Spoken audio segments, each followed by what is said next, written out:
Hello दोस्तों, आज इस वीडियो में हम बात करेंगे कि जब किसी व्यक्ति के साथ कोई नॉर्मली झगड़ा हो जाता है, कोई नॉर्मली चोटें लग जाती है, किन्हीं भी दो व्यक्तियों की आपस में कोई लड़ाई हो जाती है या कोई झगड़ा हो जाता है, तो ऐसे में एक व्यक्ति को क्या होता है कि नॉर्मली चोटें लग जाती है और उसकी शिकायत पर पुलिस आईपीसी के सेक्शन 323 के तहत शिकायत दर्ज कर लेती है। अब दोस्तों 323 के साथ आईपीसी का सेक्शन 506 भी जोड़ दिया जाता है। ऐसा क्यों होता है? तो दोस्तों शुरू करने से पहले आप सब लोगों से मेरी एक रिक्वेस्ट है कि अगर अभी तक मेरे चैनल को सब्सक्राइब नहीं किया तो प्लीज चैनल को सब्सक्राइब करें और बेल आइकन को भी दबा लें, ताकि जब भी मैं कोई नया वीडियो अपलोड करूं तो उसका तुरंत जो नोटिफिकेशन है वो आप लोगों तक पहुंच जाए। तो चलिए दोस्तों शुरू करते हैं।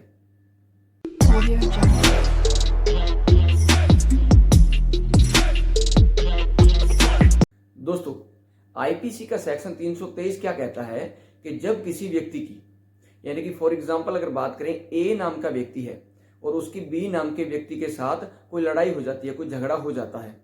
अब क्या होता है, बी नाम का जो व्यक्ति है वो ए नाम के व्यक्ति को नॉर्मली चोटें पहुंचा देता है, यानी कि नॉर्मली झगड़ा हो जाता है, नॉर्मली चोटें लग जाती है। ऐसी चोटें जो ग्रीवियस हर्ट की कैटेगरी में नहीं आती, यानी कि ऐसी चोटें जो गंभीर प्रकृति की नहीं होती, नॉर्मली चोटें लग जाती है, तो उस व्यक्ति की शिकायत पर आईपीसी के सेक्शन 323 के तहत शिकायत दर्ज कर ली जाती है।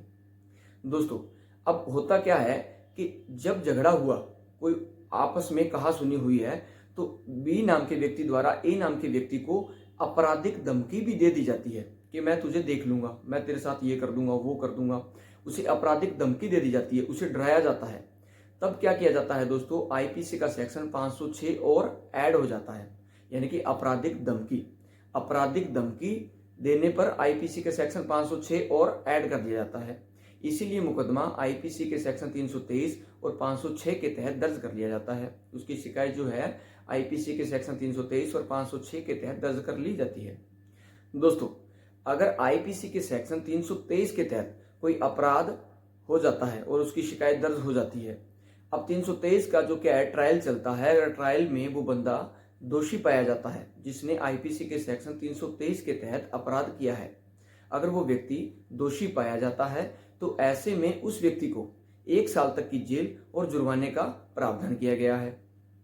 दोस्तों आईपीसी के सेक्शन 323 के तहत जो अपराध किया जाता है ये नॉन कॉग्निजेबल ऑफेंस की कैटेगरी में आता है, यानी कि बेलेबल होता है। इसमें जो जमानत है वो आसानी से मिल जाती है।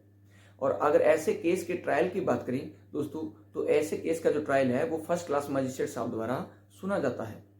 दोस्तों इसके साथ ही आईपीसी का सेक्शन 323 ये एक ऐसा ऑफेंस है कि जिस व्यक्ति के साथ कोई चोटें या कोई झगड़ा हुआ है, जो विक्टिम है उस व्यक्ति द्वारा, उस व्यक्ति की सहमति से इस केस में कॉम्प्रोमाइज किया जा सकता है, यानी कि कंपाउंडेबल ऑफेंस है।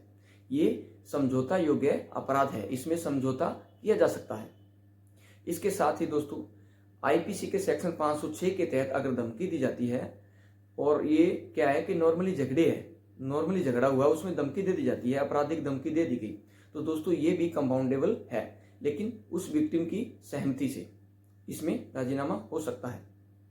तो दोस्तों अगर धमकी नॉर्मली है, यानी कि आपराधिक धमकी है, तो इसमें 2 साल तक की सजा का प्रावधान है।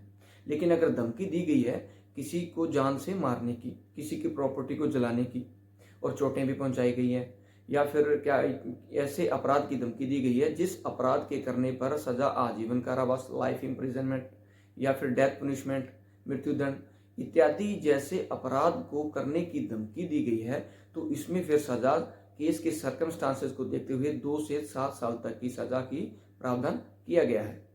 तो दोस्तों ऐसी और कानूनी जानकारियों के लिए प्लीज चैनल को लाइक और सब्सक्राइब करें।